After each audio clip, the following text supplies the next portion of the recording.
Lamentablemente he tenido amigos que han tenido a sus aitas ingresados y muy malitos y ver y ayudarles en esa vivencia a mis amigos, pues eso te marca para siempre. Me emocionaba viendo al equipo trabajar con una alegría, con una voluntad. Y se alegraba y lloraba, y yo ese día lloré mucho. Con fallecimientos, con lo que suponía aquello, qué disponían, qué no disponían, qué hacíamos con esos pacientes, qué recursos había en los centros, y bueno, eso sí fue duro.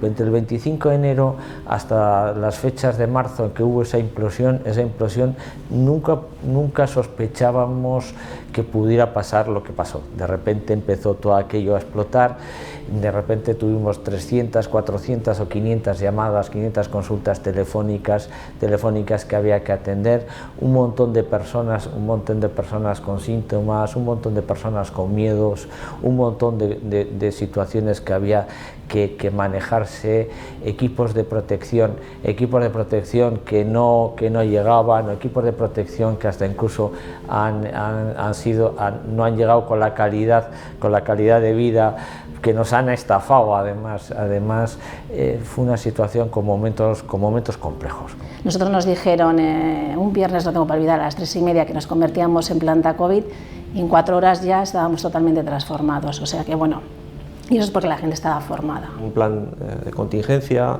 en el cual, bueno, pues a partir de ahí hemos sido capaces de planificar con cierto tiempo todas esas actuaciones que decía al principio, sobre todo la parte de disponibilidad de equipamiento, la parte de disponibilidad de espacios, que eran capitales para poder atender a lo que viniera, ¿no? Fue una verdadera epidemia.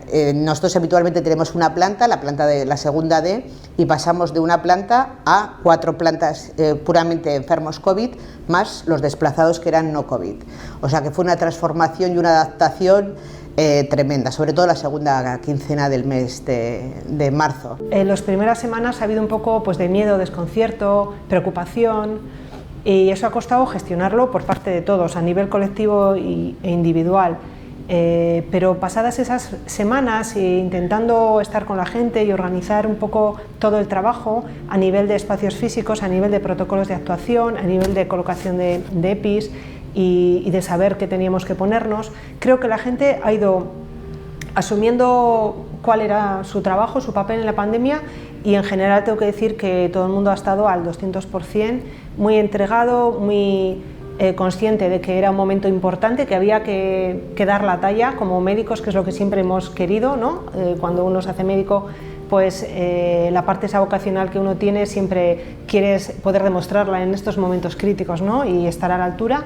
Creo que personalmente, aunque se pueda hacer las cosas mucho mejor, creo que hemos sabido estar a la altura. Se ha creado una unidad que yo creo que es de especial relevancia, en mi opinión, que le llaman a la clase la planta verde, en la cual los pacientes que salen de intensivos y reanimación, que tienen mucha carga de enfermedad, porque han estado mucho tiempo ingresados, pues pierden músculo, tienen úlceras, tienen muchas veces una canalización porque han tenido que poner un respirador.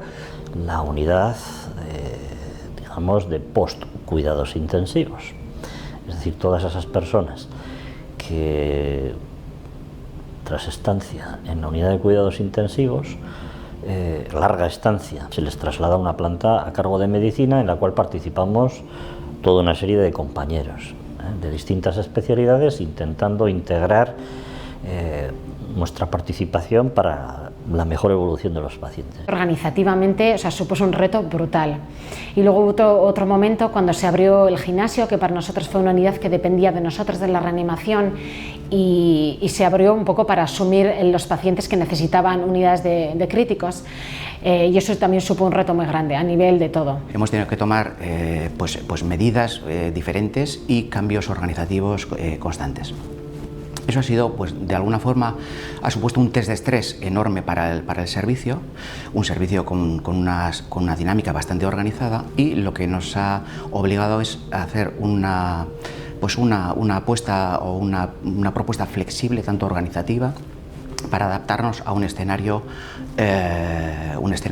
absolutamente cambiante, tanto desde el punto de vista de los protocolos clínicos como las necesidades organizativas para adaptarnos a lo que nos venía.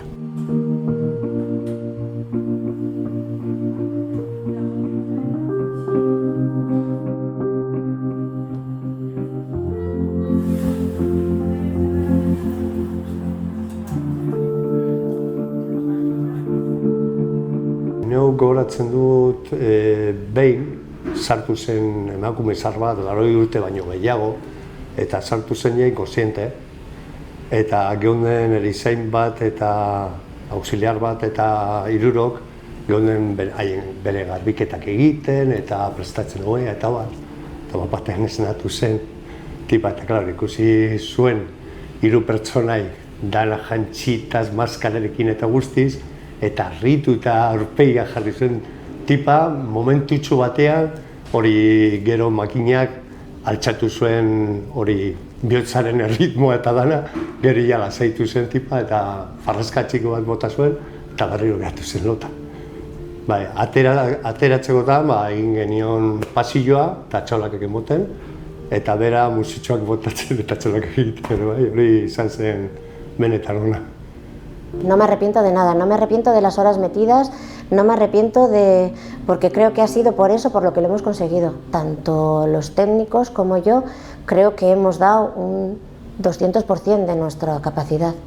Todos hemos sentido miedo, pero ese miedo no nos ha hecho dar un paso atrás, todo lo contrario. Por un lado, una sensación de preocupación, no llegar al miedo a nivel personal, porque estábamos ante un virus desconocido, que sigue siendo desconocido en su mayor parte, y que no sabíamos, o yo al menos no sabía, aunque estaba en medio de todas las informaciones, tanto las buenas, por decir así, como bulos que corrían por redes constantemente, a qué nos estábamos enfrentando, a qué se estaban enfrentando los profesionales, ¿no? Tengo la imagen de una compañera vestida con todo el EPI. Yo estaba intentando ayudarlas cuando salían del box, pues para ayudarles a desvestirse, para que hicieran bien toda la secuencia de pasos. Y recuerdo cómo salió desesperada del box, llegó al box donde teníamos destinado para quitarnos la ropa y se empezó a arrancar todo el equipo de protección. Y yo le insistía, pero ten cuidado, y ella me gritaba y me lloraba, es que no aguanto más, no lo aguanto más. Igual pensáis que es una tontería, pero nosotros aquí no estamos acostumbrados a que nadie nos done. Yo no estoy acostumbrada a eso, por suerte. Más bien al contrario, estamos acostumbrados a ser nosotros los que donamos. En el hospital hay multitud de asociaciones y todo el material, pues muestras que podemos tener o material que no es válido en el hospital, por determinadas circunstancias, se dona. Entonces, el hecho de que alguien piense que podemos necesitar una donación, pues también es un clic que te hace algo y bueno, te hace darte cuenta de la situación. Yo todas las tardes cuando iba allí pues pasaba a visita para ver qué tal estaban los pacientes, que se supone que eran pacientes que estaban estables, que estaban bien y simplemente estaban en esa clínica para aislamiento, pues y en uno de esos momentos pues encontré a un paciente que había fallecido, ¿vale? Y la tristeza sobre todo pues de encontrar un paciente que ha fallecido solo, que la familia no está allí con él y toda la situación que eso implica. Pues el segundo día que empezamos a atender pacientes COVID ya vino una señora de mediana edad que estaba con bastante fiebre y venía bastante enferma, y cuando ya se le fue a atender antes de entrar a la consulta se nos cayó, empezó a convulsionar, no teníamos una camilla adecuada en la zona de recepción para atenderla. Fue un momento que se actuó rápido, pero que nos dio a entender que era algo grave lo que estaba ocurriendo. Y de repente encontrarnos con pacientes tan críticos, tan malitos y que no podíamos ver al familiar, tener que decirle telefónicamente lo mal que estaba, cuando muchos la última vez que lo habían visto era me voy porque me encuentro un poco mal y voy a la urgencia, y de repente la siguiente llamada es tu familiar, tu padre, tu hijo está aquí ingresado, lo tenemos en la reanimación, dormido, conectado a un respirador, boca abajo, y fue algo para mí muy impactante. Pues en un traslado que tuvimos de otro hospital, de un paciente que ya venía diagnosticado, la angustia con la que fue trasladado por el personal, el miedo del profesional sanitario, pero también el miedo, el desconcierto, el no saber qué iba a ser de su vida del paciente y el gran sufrimiento de la familia. Nosotros aprovechamos nuestro trabajo ineludible, que era un control mediante una radiografía o una ecografía con el médico radiólogo, a meterle la merienda para que el auxiliar no entrase, a meterle una bolsa que le había hecho llegar la familia. O sea, aprovechábamos, y la verdad que nuestro papel ha sido muy activo. A pesar de que solemos ser los grandes olvidados, nos hemos sentido muy reforzados, vamos, el agradecimiento lo hemos notado en nuestra carne, vamos, continuamente. Hemos trabajado mañana, tarde y noche porque llegábamos a casa y nos teníamos que poner a estudiar, a hablar con otros profesionales de Madrid, de Barcelona, qué estaban haciendo ellos, si estábamos haciendo bien, si estábamos haciendo mal. Porque hemos vivido con mucha incertidumbre. Es un virus nuevo en el que no tenemos un tratamiento y a día de hoy seguimos sin tener un tratamiento aceptado y que haya demostrado que es eficaz para ese virus. Y eso ha añadido muchísima angustia.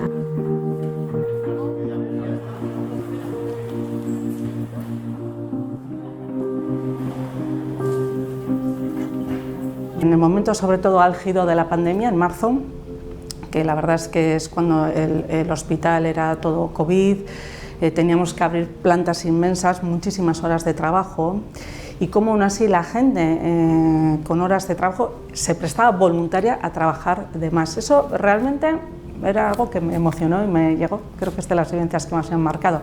Tuvimos que montar un laboratorio paralelo de la nada, y además quitando recursos de toda la parte de todos los compañeros que hacen la microbiología general, que había que seguir haciéndola además, y hemos tenido un apoyo incondicional por su parte.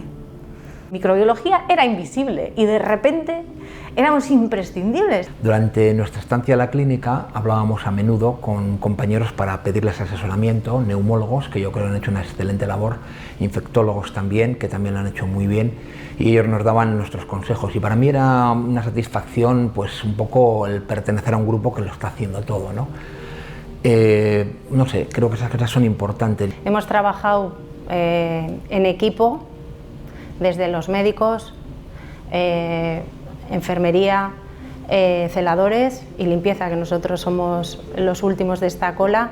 Hemos trabajado todos juntos, desde el primero hasta el último. Nosotros empezamos con la UCI de las 12 camas, pero teníamos al principio enfermos que habían ingresado y fue como un ingreso progresivo, y de repente un día decidimos abrir otra zona, que era la zona de la quinta A, con 6 camas, y empezamos el primer ingreso.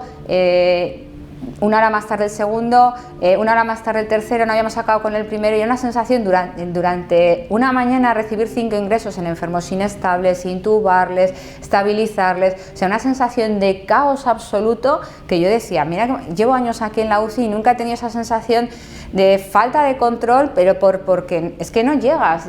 Teníamos una barrera de comunicación importante, ¿no? Porque es que pues te acercabas con un buzo, con unas gafas, con una mascarilla, realmente creo que dábamos más miedo que otra cosa, ¿no? Sobre todo estos pacientes que vas despertando y que necesitan ir contactando con la realidad, pues era una realidad pues para ellos, bueno, me imagino que como una pesadilla, porque cuando se despiertan tampoco no se despiertan como nosotros del sueño, ¿no? Ah, mira, estoy aquí. No, se despiertan con una confusión, bueno, como si estuvieran en medio de una niebla, ¿no? Entonces aparece ahí una cara entonces yo creo que muchas de las agitaciones que notábamos en parte eran por eso. Se ha repetido mucho en todo el tiempo que he estado en la unidad de críticos, que era encontrarte con un paciente que no mueve un solo músculo de su cuerpo, que no puede ni respirar, y vas viviéndole día a día, pasando la semana a semana, y llega un momento en que esos músculos se van recuperando, una manera de respirar cada vez más espontánea, esos músculos se van recuperando, y llega un día en el que le dices, hoy estás preparado, hoy nos vamos a poner de pie, ¿no? El día que le pones por primera vez de pie al paciente y ves cómo te mira, le estás diciendo, ya estás, ya tienes un pasito fuera de esta unidad de críticos. Buah, ese día te vas para casa inflada, me emociona un poco y todo, por eso se ha visto bastante, muchos pacientes.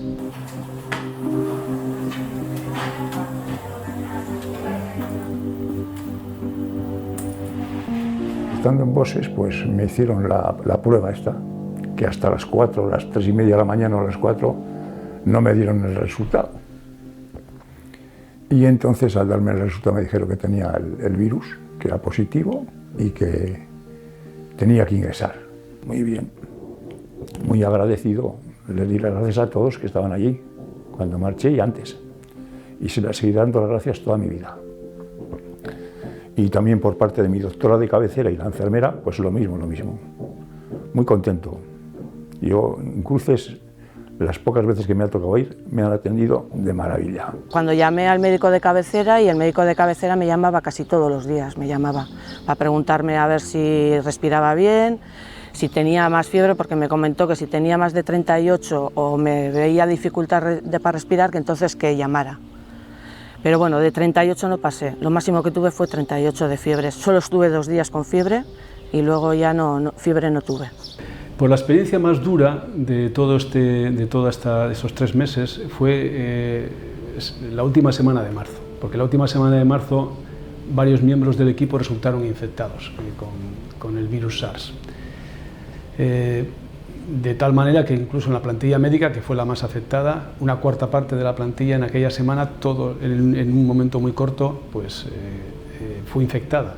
Y lógicamente, primero, generó la sensación de vulnerabilidad en el equipo, en todo el equipo. Luego, a veces te cuesta creer que estás en una situación, que hay un virus realmente que es peligroso, y ahí pues todo el mundo fue consciente en aquel momento de que realmente lo era. Y empiezas a ver compañeros muy cercanos ingresados, jóvenes, sin patología, nada de eso que estaba diciendo en la televisión era verdad en mi entorno. Y llega un viernes a la tarde, cuando ingresan a un compañero, que dices, hostia, ¿a qué nos estamos enfrentando? Nadie sabe nada de lo que es esto. En un momento dado en que a mí me llega la noticia que un paciente que teníamos aislado y haciéndole diálisis ha negativizado por fin el virus, es decir, desde ese punto de vista ha sanado, las 2 enfermeras que estaban a mi lado se echaron a llorar. Lloraban de alegría por el paciente, pero lloraban también por la liberación de la propia angustia que le supone a ellas el riesgo que corren cada día, ¿no? Y la otra es que pues, muy recientemente, la semana pasada, estuve hablando para diseñar el futuro de un paciente que ha sido dado de alta, y era impresionante la imagen de vulnerabilidad que daba ese hombre, de miedo ante lo que le ha pasado. Un hombre que ha estado 72 días ingresado. A mí lo que realmente me ha marcado no ha sido el trato con los pacientes, que tenía experiencia previa por mi experiencia laboral con pacientes fastidiados, ha sido el ver a mis compañeras, no las compañeras de la planta, solo el ver el cruce de los pasillos en los vestuarios, el ver las caras de sufrimiento, de impotencia, de agotamiento, las marcas de las gafas casi escarificadas de todas las compañeras de los servicios de UCI. Fue muy duro, sobre todo por la sensación de que no se iba a tener suficiente material. He sufrido mucho y me ha dado mucha rabia, bueno, pues sobre todo a veces las restricciones de los equipos de protección, que era lo que más me enfadaba, y segundo, bueno, pues un poco a veces la divergencia y la sensación de que hemos ido un poco por detrás.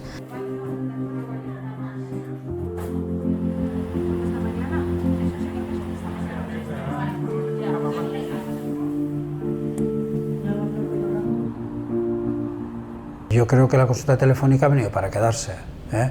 Y eso es muy importante. El sanitario la acoge con agrado y el paciente ve que se le puede resolver un problema asistencial sin tener una consulta presencial en su propio centro y sin desplazarse a su centro de salud. Usuarios, pues una burrada de usuarios con VPN, pero salvajada.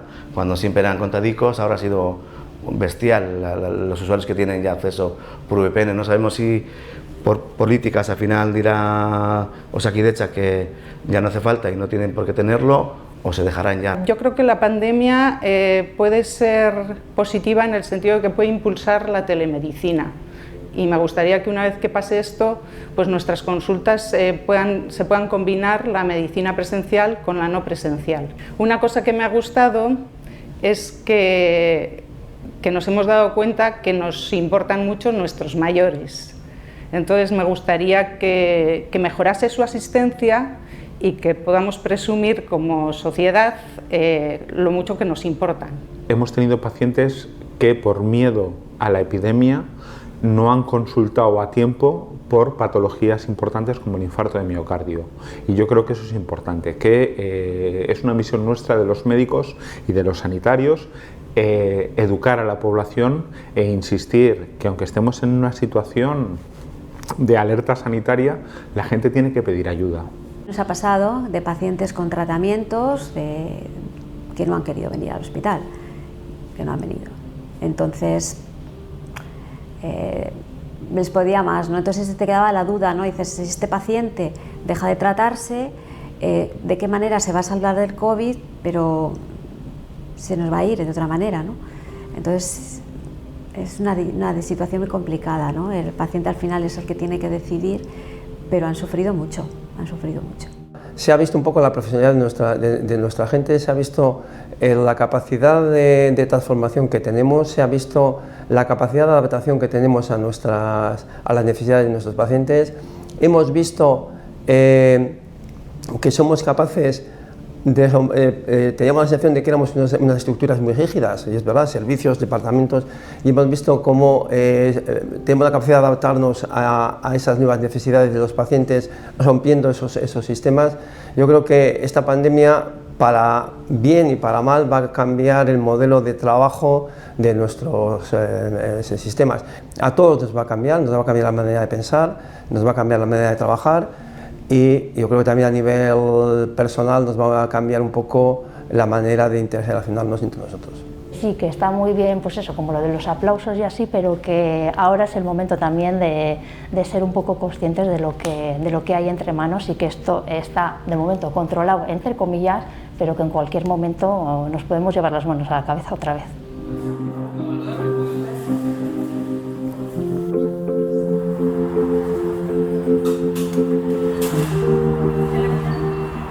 Yo tengo abuela, tiene 97 años, y te habla de la guerra y de lo que vivieron.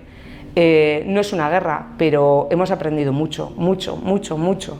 A tomar las cosas con calma, a priorizar a qué es lo que es para hoy, y con lo de hoy nos tenemos que meter. Esaten dabe beti, normalean pertsonak daukela tendentzia lehen sanera voltatzeko, baina nik uste dut apurtxu bat aldatu garela eta hobera aldatu garela. Ni beti optimista naz.